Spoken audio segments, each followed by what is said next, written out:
قومی ترانہ اور اپنے والدین یا اساتذہ کے ادب کے لیے کھڑا ہونا جی جائز ہے.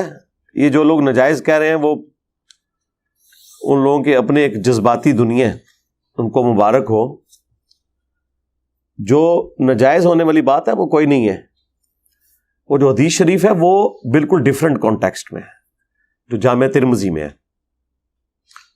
کہ جس شخص کی یہ خواہش ہو کہ لوگ اس کے استقبال میں کھڑے ہو جائیں وہ اپنا مقام جہنم میں دیکھ لے. ٹھیک ہے, یہ حدیث ہی بتا رہی ہے کہ جس شخص کے لیے لوگ کھڑے ہو رہے ہیں نا, یہ اس سے متعلق حدیث ہے, نہ کہ کھڑے ہونے والوں سے متعلق. ورنہ تو حدیث یہ ہونی چاہیے تھی کہ جو شخص کسی کے استقبال کے لیے کھڑا ہو وہ جہنمی ہے. ٹائم قیامت تک ہے, کوئی ضعیف روایتی لے آئیں. تو اس کا مطلب یہ بتایا جا رہا ہے کہ جو وہ شخص ہے نا وہ اپنے اندر تکبر نہ پیدا کرے. ویسے اسے کوئی پروٹوکول دینا چاہتا ہے وہ لوگوں کا رائٹ ہے. جامع ترمذی میں ایک اور حدیث ہے, انس بن مالک کہتے ہیں کہ ایک شخص ہم میں آتا تھا جو ہمیں سب سے بڑھ کر محبوب تھا, لیکن ہم کبھی بھی ان کے استقبال کے لیے کھڑے نہیں ہوئے کیونکہ وہ اس بات کو ناپسند فرماتے تھے اور وہ اللہ کے رسول تھے صلی اللہ علیہ وآلہ وسلم. اچھا, یہ حدیث جو ترمذی کی ہے یہ بھی اس پر گواہی دے رہی ہے کہ نبی علیہ السلام نے اسے حرام نہیں فرمایا, بلکہ آپ کا ذاتی شغف تھا کہ میرے استقبال کے لیے کوئی کھڑا نہ ہو. انس بن مالک کے الفاظ دیکھیں نا, ورنہ تو انس بن مالک کا کام تھا کہ وہ اس کام کے حرام ہونے کا ذکر کرتے. وہ کہتے ہیں کہ اتنا بڑا شخص آتا تھا ہم کھڑے نہیں ہوتے تھے, یعنی ان کا دل کر رہا ہے کھڑے ہونے کو. اور پھر ریزن کیا بتا رہے ہیں کہ وہ اپنے حق میں اسے ناپسند فرماتے تھے. مراد یہ کہ نبی صلی اللہ علیہ وآلہ وسلم نے اسے شریعت کے طور پر حرام نہیں فرمایا, بلکہ اپنی ذات کے اعتبار سے. وہ تو میں بھی کرتا ہوں, میرے استقبال کے لیے کوئی یہاں کھڑا نہیں ہوتا, وہ کھڑا ہونے کی کوشش بھی کرے اسے بٹھا دیتے ہیں. لیکن مجھے کوئی ملنے آتا ہے میں کھڑے ہو کے استقبال کرتا ہوں. ماں باپ آ جائیں کھڑا ہو سکتا ہوں تو کھڑا ہو جاتا ہوں. ٹیچر آ جائیں رسپیکٹ دیتا ہوں. بلکہ میں آپ کو بتاؤں گیم الٹ سکتی ہے. اگر کوئی شخص کسی بڑے آدمی کے لیے جو واقعی جس کی وہ دل سے عزت کرتا ہے وہ کھڑا نہیں ہو رہا نا, این ممکن ہے کہ جو نہیں کھڑا ہو رہا اس کے اندر شیطان گھس گیا ہو تکبر کا کہ میں نہیں کھلوندا. یہ بھی ذرا ذہن میں دیکھیں. یعنی میں اپنے حق میں یہ سمجھتا ہوں کہ میرے سامنے کوئی بندہ ایسا آئے جس کی رسپیکٹ ہے ریلیجن کے پوائنٹ آف ویو سے, اور میں کھڑے ہو کر اس کا استقبال نہ کروں تو میں یہ سمجھوں گا کہ میرے اندر شیطان گھس گیا کہ میں اسے ڈیو رسپیکٹ نہیں دینا چاہتا. میں نے ہر وہ کام کرنا ہے جس سے میں اپنے اندر چھپے ہوئے شیطان کو ڈیگریڈ کر سکوں. تو اس کا طریقہ یہ ہے کہ مجھے رسپیکٹ دینی ہے. غامدی صاحب کے آئے داماد حسن الیاس بھائی, نہ صرف میں نے کھڑے ہو کے انہیں ریسیو کیا بلکہ اپنی جو مین چیئر تھی اس کے اوپر ان کو بٹھایا, خود سائڈ پہ بیٹھا. کیا فرق پڑ گیا؟ صرف اس لیے کہ مجھے کہیں یہ خیال نہ آئے کہ میں کوئی بہت بڑی چیز ہوں. تو اندر کی میں مارتے مارتے یہ نہ ہو کہ سب سے بڑی میں آپ کے اندر ہو جائے, میں نے ایسے کھلونا ہی نہیں جی. یہ آپ کیا میسج دے رہے ہیں کسی کو؟ رہا اس کا معاملہ تو آپ کے پاس کون سا تھرمامیٹر ہے چیک کرنے کا کہ اس کے دل کے اندر یہ تمنا ہے کہ لوگ اس کے لیے کھڑے ہوں؟ نہیں ہے نا. تو آپ ڈیو رسپیکٹ دیں اپنے ٹیچرز کو بھی, علماء کو بھی, جن سے آپ دین سیکھتے ہیں, یا آپ ان سے کالج اور یونیورسٹی کی تعلیم حاصل کرتے ہیں, یا آپ کے ماں باپ ہیں, یا آپ سے عمر میں بڑے ہیں. اس میں کوئی عیب والی بات نہیں ہے. کن چیزوں میں امت کو الجھا دیا ہے یہ بعض لوگوں نے, میں بڑا حیران ہوتا ہوں. اس کے اندر یعنی شرک کو داخل کر دیا. بھائی یار خدا کے لیے اللہ سے ڈر جاؤ. یہ تو الٹا آپ کے اندر تکبر آیا ہوا ہے. صحیح مسلم میں حدیث ہے جس کے دل میں رائی کے دانے کے برابر بھی تکبر ہوا نا وہ جنت میں نہیں جائے گا. جی تو صحابہ نے عرض کیا اللہ کے رسول بعض اوقات ہماری خواہش ہوتی ہے کہ ہمارے کپڑے اچھے ہوں, جوتیاں اچھی ہوں, گیٹ اپ اچھا ہو, کیا یہ بھی تکبر ہے؟ تو آپ نے فرمایا یہ تکبر نہیں ہے, اللہ بھی خوبصورت ہے اور خوبصورتی کو پسند فرماتا ہے. تکبر یہ ہے کہ تم حق بات سے اناد کرو, یعنی دل نے گواہی دے دی نا یہ بات ٹھیک ہے, پھر بھی تم نہ مانو. واقعی اس سے بڑا تو تکبر ہو ہی نہیں سکتا نا کہ قرآن و سنت کی کوئی بات آ جائے اور بندہ کہ میں نے نہیں ماننی, اور اللہ کے فضل سے, بلکہ کہنا چاہیے اللہ کے غضب سے, دیندار طبقے میں یہ بات پائی جاتی ہے کہ آپ اسے بخاری مسلم سے نماز کا طریقہ بھی بتا دیں, کیسا تکبر اس کے اندر جھلکتا ہے. اس نے نہیں رفع الیدین پھر بھی شروع کرنا, تیرے ہوتے جنم لیا ہوتا, رفع الیدین پھر بھی نہیں سی تو کرنا. اسے دکھا دیں ایاک نعبد و ایاک نستعین, اس نے پھر بھی بابوں کو ہی پکارنا ہے. یہ تکبر. تو فرمایا تکبر یہ ہے کہ تم حق بات سے اناد کرو اور دوسروں کو حقیر جانو. دوسروں کو حقیر جاننے میں تو یہ ہو سکتا ہے نا کہ جب آپ کسی کو پروٹوکول نہ دیں تو ایک لمحے کے لیے آپ کے دل میں یہ گمان آ جائے کہ میں اسے بہتر ہوں, بس گئے تسی اس گل نو لے کے بیٹھے رہو, تعظیم کے لیے کھڑا نہیں ہونا چاہیے. تو گیا, تیرے اندر شیطان وڑ گیا جڑا نہیں کھلوتا, تو کھلو جائے گا تو ایمان بچا لے گا. اور وہ تو مسئلہ ہی تیرا جعلی ہے نا کہ تعظیم کے لیے کھڑا نہیں ہوا جا سکتا. تو نے تعظیم کے لیے کھڑے نہ ہو کے اپنے اندر بیٹھے ہوئے شیطان کو ایکسپوز کر لیا ہے کہ سب سے بڑا شیطان تو ہے, تیرے اندر اتنا تکبر ہے کہ تو کسی کو اتنا پروٹوکول دینے کے لیے تیار نہیں.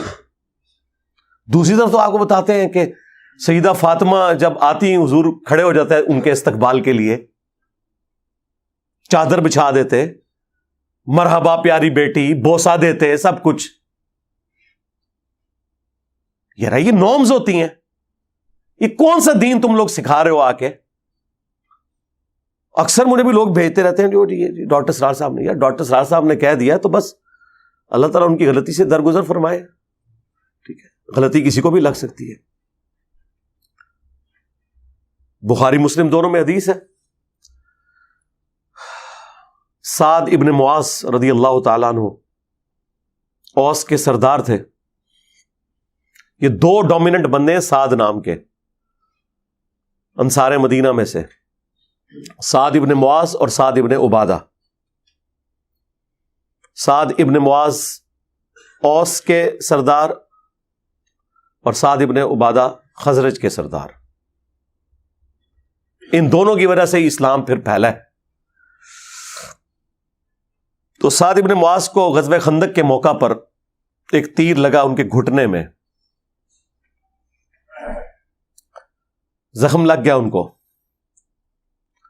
پھر انہوں نے دعا بھی کی تھی کہ اے اللہ اگر مشرکین عرب سے کوئی جنگ اب باقی نہیں ہے نا نبی علیہ السلام کی, اور عرب کی سرزمین میں آپ کا غلبہ ہو چکا, تو اسی زخم سے مجھے شہادت کی موت دے دینا. اور وہ ان کا زخم پھر دوبارہ سے کھل گیا اور وہ شہید ہو گئے اس میں. کیونکہ خندق کے موقع پر ہی بخاری میں آتا ہے حضور نے یہ کہہ دیا تھا کہ یہ آخری دفعہ مشرکین عرب آئے ہیں اب یہاں, اب تم ان پہ چڑھائی کرو گے. اور وہی ہوا کہ دیکھیں نا, اس سے پہلے وہ بدر میں آئے, احد میں آئے, خندق میں آئے, لیکن اس کے بعد نبی علیہ السلام ہی گئے. پہلی دفعہ تو صلح حدیبیہ ہو گئی اور اس کے بعد پھر فتح مکہ ہوئی. تو اب جب ان کے گھٹنے پہ تیر لگا ہوا تھا, بنو قریظہ کا فیصلہ کر کے وہ جب واپس آئے, وہ اپنے گدھے پہ سوار تھے, تو نبی علیہ السلام نے ان کے قبیلے کے لوگوں سے فرمایا قوموا الی سیدکم, اپنے سردار کی طرف کھڑے ہو جاؤ. تو وہ کہتے ہیں کہ جی اس سے مراد کو استقبال کے لیے کھڑا ہونا نہیں تھا, وہ اس لیے تھا کہ تاکہ انہیں زخمی حالت میں گدھے سے نیچے اتارا جاتا, ورنہ نبی علیہ السلام کہتے قوموا لسیدکم, اپنے سردار کے لیے کھڑے ہو جاؤ. یہ تو تھا اپنے سردار کی طرف کھڑے ہو جاؤ. یہ نبی علیہ السلام کیٹاگوریکل سٹیٹمنٹ دے رہے ہیں اگر ان کو اتارنا ہوتا تو حضور 2 بندوں کی ڈیوٹی لگاتے, پورے قبیلے کو کہتے. ایک بندے کو گدھے سے اتارنے کے لیے پورے قبیلے کو کہا جا رہا ہے کہ اپنے سردار کی طرف کھڑے ہو جاؤ. ایک پروٹوکول کے لیے اتارنا بھی مقصود تھا, لیکن ایک پروٹوکول دینا بھی رہا. خود نبی علیہ السلام, میں نے آپ کو پہلے بتایا, آپ کی اپنی ذاتی پسند ناپسند اپنی جگہ, لیکن نبی علیہ السلام نے کبھی اس طرح کے معاملات امت کے اوپر امپوز نہیں کیے جو آپ کی ذاتی شخصیت سے متعلق ہوتے تھے. یہ 2 الگ چیزیں ہیں. تو یہ حدیث واضح ثبوت ہے. پھر قرآن میں بھی آیا کہ اپنے کندھے عاجزی کے ساتھ جھکا کے رکھو اپنے ماں باپ کے سامنے, یعنی اکڑ کے نہیں رہنا. حد رکوع اگر نہ جھکا جائے تو آپ اپنا سر بھی یوں جھکا سکتے ہیں, ٹو باؤ ڈاؤن کسی کے سامنے رسپیکٹ کے طور پر. ایک آپ کے والد یا والدہ آئی ہیں, انہوں نے آپ کے سر پہ ہاتھ پھیرنا ہے, تو آپ یوں ایسے ہو سکتے ہیں, جھک سکتے ہیں ان کے سامنے. اس میں کیا مسئلہ ہے؟ ہاتھ بھی چوم سکتے ہیں, لیکن اس میں آپ نے حد رکوع پھر بھی نہیں جھکنا. ہاتھ آپ اٹھائیں اور چومیں, اتنا جھک لیں کہ آپ کے ہاتھ گھٹنوں تک نہ جائیں, یعنی حد رکوع نہ ہو. میں نے غامدی صاحب کے ہاتھ چومے تھے, وہ لوگوں نے بڑی نیچے, علماء نے بھی اعتراض کرنے شروع کر دیے, دیکھو جی ہمارے علماء کی تو رسپیکٹ نہیں کرتا, اور ادھر دیکھو یہ کر رہا ہے. یہ رہا آپ کے بھی علماء کے اس وقت بھی چومتے رہے, اب بھی چومتے ہیں اللہ کے فضل سے. اگر چومنے سے آپ لوگ خوش ہوتے ہیں نا, میرے وہ استاد جنہوں نے مجھے بچپن میں قرآن پڑھایا ہوا نا, ابھی بھی کٹر بریلوی مجھ سے نفرت کرتے ہیں, وہ ابھی بھی آتے ہیں, میں ان کے ہاتھ چومتا ہوں اسی طریقے سے. مجھے کیا فرق پڑتا ہے یار, رسپیکٹ اپنی جگہ آپ نے دینی ہے, ٹھیک ہے. جس سے آپ نے کچھ بھی علم حاصل کیا آپ نے اسے ڈیو رسپیکٹ دینی ہے. صحابہ کرام نبی علیہ السلام کے مبارک ہاتھوں کو چومتے تھے, بلکہ وہ ترمذی میں اور ابو داؤد میں تو حدیث ہے, وہ چند یہودی آئے تھے, انہوں نے تو نبی علیہ السلام کے پاؤں مبارک بھی چومے تھے. لیکن یہ پاؤں والا پروٹوکول صرف نبی علیہ السلام کا ہے. ہاں, یہ ذہن میں رکھیے گا, ہم پاؤں چومنے کے کسی کے حق میں بھی قائل نہیں ہے سوائے رسول اللہ صلی اللہ علیہ وآلہ وسلم کے. البتہ ہاتھ چومنا وہ آپ کسی بھی رسپیکٹیبل پرسنالٹی کے ہاتھ چومیں بغیر رکوع تک جھکے ہوئے, ہاتھوں کو بلند کریں اور چومیں. اس کے ثبوت میں وہ حدیث موجود ہے الادب المفرد کے اندر. امام بخاری نے الگ سے آداب کے اوپر ایک کتاب لکھی ہے الادب المفرد. اس میں وہ لے کے آئیں کہ سلمہ ابن اکوا رضی اللہ تعالیٰ عنہ, جو درجنوں میل تک پیدل دوڑ سکتے تھے, اور نبی علیہ السلام نے کہا تھا کہ ہمارے پیادوں میں سلمہ بن اکوا سے بہتر شخص کوئی نہیں ہے. جس طرح وہ آج کل آپ وہ ریڈ انڈینز کو یا افریقنز کو دیکھتے ہیں نا, تھکتے ہی نہیں ہے. صحابہ کرام میں سلمہ ابن اکوا تھے, یہ اکیلے بھاگ کے گئے تھے اور نبی علیہ السلام کے اونٹ چھڑوا کے لے آئے تھے. بخاری میں آتا ہے وہ جو چند قبیلے کے لوگوں نے حضور کے وہ اونٹ ہانک کے لے گئے تھے. تو ان کو 2 تابعین ملنے کے لیے آئے, بس گفتگو شروع ہوئی تو سلمہ ابن اکوا نے کہا کہ یہ میرے ہاتھ ہیں جن سے میں نے حضور کے ہاتھوں پر بیعت کی ہوئی ہے. بس یہ بات کرنی تھی نا, وہ تابعین ایک دم کھڑے ہوئے اور انہوں نے ان کے ہاتھوں کو پکڑ کے بوسہ دیا. یہ حدیث الادب المفرد کے اندر موجود ہے. اور اس سے یہ بھی ثابت ہوا کہ سلمہ ابن اکوا نے اپنے دونوں ہاتھوں کا ذکر کیا کہ حضور کے ساتھ انہوں نے اس سے مصافحہ اور بیعت کی, اور دوسرا تابعین نے حضور کی نسبت کی وجہ سے اس صحابی کے ہاتھوں کو چوما کہ یہ وہ ہاتھ ہیں جنہوں نے ہمارے نبی کے ہاتھوں میں ہاتھ دیا ہوا ہے. ویسے تو امام بخاری صحیح بخاری میں بھی لے کے آئے ہیں کہ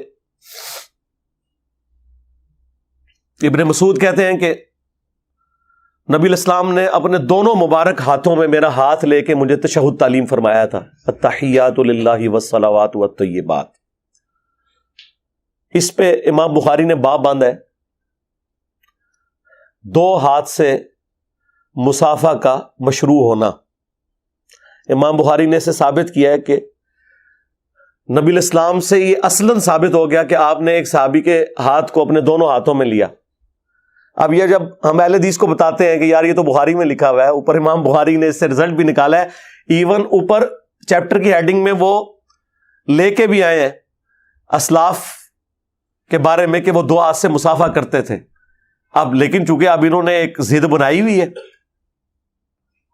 وہ کہتے ہیں یہ امام بخاری کا اپنا فہم ہے, ہم نہیں مانتے. تو پھر میں نے انہیں الادب المفرد سے یہ حدیث پیش کی تھی موقوفاً سلمہ ابن اکوع والی کہ یار یہ تو ثابت ہے. کہتے نہیں جی وہ ابن مسعود کا تو 1 ہاتھ تھا اور حضور کے 2 ہاتھ تھے. شرم کرو یار, تم امیجن کر سکتے ہو کہ اللہ کے نبی کسی کا ہاتھ پکڑیں اپنے دونوں ہاتھوں سے اور وہ اتنا متکبر ہو کہ اس نے دوسرا ہاتھ سائڈ پہ رکھا ہوا ہو؟ یہ ہو ہی نہیں سکتا. میرا ہاتھ کوئی 2 ہاتھوں سے پکڑ لینا. اب یہ تصویر کھنچواتے وقت میں ایک ہاتھ کندھے پہ رکھتا ہوں دائیں ہاتھ سے, میں تو کوئی اگر وہ دونوں ہاتھ پکڑے تو میں اس سے ایک ہاتھ چھڑواتا ہوں. میں کہتا ہوں نہیں یار میرے چونکہ اب 1 ہاتھ ہے تو یہ ایک پروٹوکول لگتا ہے کہ تم 1 ہاتھ سے ہی کرو, ورنہ تم میرے ہاتھ کو دونوں ہاتھوں سے پکڑو تو یہ میرے اندر تکبر ہے کہ میں دوسرا ہاتھ استعمال نہ کروں. تو میں پھر وہ دوسرا ہاتھ ہٹوا دیتا ہوں. ہاں جب کبھی آمنے سامنے ملاقات ہو میں 2 ہاتھ سے ہی سلام لیتا ہوں آخری درجے تک. یہ بھی تو تکبر ہے کہ ایک بندہ آپ سے 2 ہاتھ سے سلام لے رہا ہے اور آپ اس کے آگے 1 ہاتھ کر رہے ہیں. یا نہیں آپ کو تکبر نظر آتا؟ اصل چیز یہ ہے کہ تکبر کس چیز میں ہے. اگر کسی چیز میں اصلاً تکبر ہے نا, اس سے آپ نے بچنا ہے. ہو سکتا ہے آپ تعظیم میں نہ کھڑے ہوں, اس میں آپ کے اندر تکبر گھسا ہو. اگلے کو تو بچا رہے ہیں, خود اپنا بیڑا غرق کر رہے ہیں. ٹھیک ہے, آپ اپنی فکر کریں, اگلے کو چھوڑیں, اگلے نے اپنا فیصلہ خود کرنا ہے, وہ آپ نے نہیں کسی کا فیصلہ کرنا. یہ ذہن میں رکھیے گا. میں علماء کو کہتا ہوں زرق برق لباس نہ پہنے, لیکن میں نے اسپیسیفکلی کبھی کسی عالم دین کا نام لے کے یہ نہیں کہا کہ یہ ابو داؤد کی حدیث ہے جس نے دنیا میں شہرت کا لباس پہنا, اللہ تعالیٰ قیامت کے دن اسے ذلت کا لباس پہنائے گا. ہم یہ جنرل تو بات کریں گے, لیکن اسپیسیفکلی کسی کے اوپر فٹ کیسے کر دیں؟ ترغیب ہی دلا سکتے ہیں کہ ترمذی میں حدیث ہے جس نے دنیا میں استطاعت کے باوجود اچھا لباس ترک کر دیا اور سادہ لباس پہنا, اللہ تعالیٰ پبلکلی قیامت کے دن اسے جنتی حلہ پہنائے گا کہ اس نے میری وجہ سے دنیا میں سادگی اختیار کی تھی. تو ہم یہ ترغیب تو دلا سکتے ہیں, لیکن ہم لوگوں کو یہ تو نہیں کہہ سکتے کہ اگر کسی نے مہنگا لباس پہنا تو وہ اتار دے یا وہ تکبر کر رہا ہے. معاذ اللہ, ہم کیوں ایسے کسی کے بارے میں بدگمانی کریں؟ ترغیب دلائیں گے, اس کا اور اللہ کا معاملہ ہے. ہمارا کام صرف قرآن و سنت کی روشنی میں سچ بات, حق بات پہنچانا ہے. مانتا ہے مانے, نہیں مانتا نہ مانے. تو یہ بات شروع ہوئی تھی وہ تعظیم کے لیے کھڑے ہونے, تو 2-4 باتیں جو میرے دماغ میں ہی میں نے کر دی تاکہ یہ فتنہ بھی دب جائے. خام خواہ ان چھوٹی چھوٹی چیزوں کو اس حوالے سے مصیبت بنایا ہوا ہے. یہ آپ نے اپلائی کرنا ہے نا, اپنے اوپر کریں, کسی کے اوپر نہ اپلائی کروائیں.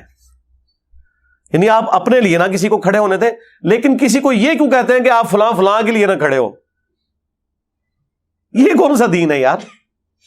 اپنی طرف سے آپ نے اپنی خواہشات کو دین کا نام دیا ہوا ہے, یہ کام چھوڑ دیں. اور جو احادیث آپ پیش کرتے ہیں وہ بالکل ان کا کوئی لینا دینا نہیں ان معاملات کے ساتھ. وہ میں نے ساری احادیث خود ایکسپلین کر دی ہیں اور بارہا کر چکا ہوں, اور الحمدللہ میں اپنے اوپر عامل ہوں کہ میں اپنے استقبال کے لیے کسی کو کھڑا نہیں ہونے دیتا. الحمدللہ. صلو علی محمد و آل محمد. اللہم صلی علی محمد و علی آل محمد و اصحاب محمد و ازواج محمد اجمعین الی یوم الدین.